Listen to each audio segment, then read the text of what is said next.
જેતપુરના Chapraj road પાસે canal નજીક આવેલા ખેતરમાં દીપડાના હુમલાથી ચકચાર મચી ગઈ। 45 વર્ષીય ખેડૂત જમન અમીપરા પર બપોરના સમયે તેઓ ખેતરમાં દવા છાંટી રહ્યા હતા। એ સમયે અચાનક દીપડો તેમની સામે આવી ચડ્યો અને તેમના પર હુમલો કર્યો। આ હુમલામાં ખેડૂતને ઈજાઓ પહોંચી છે। જોકે સમય સૂચકતા દાખવી તેઓ દીપડાથી ભાગી છૂટ્યા હતા, બચી ગયા હતા। ઈજાગ્રસ્ત ખેડૂતને તાત્કાલિક સારવાર માટે સરકારી હોસ્પિટલ ખસેડવામાં આવ્યા।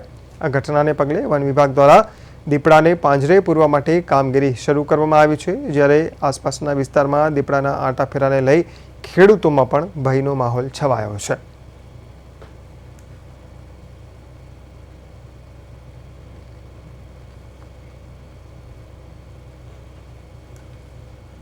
હું 2.5 થી 3 ગાળામાં દવા છાંટતો હતો અને અચાનક દીપડો મારી સામે આવી ગયો અને બે સામે સામે થઈ ગયા અને મને હુમલો કરી દીધો અને છટકીને ભાગી ગયો અને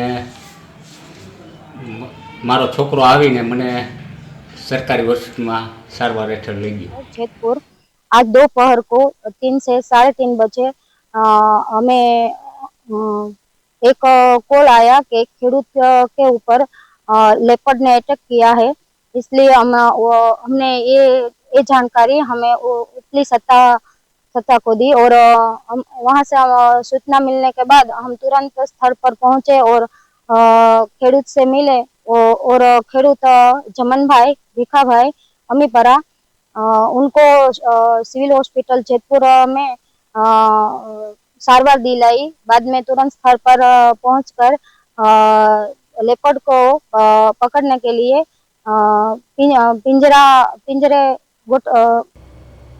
पिंजरे रखने की कामगिरी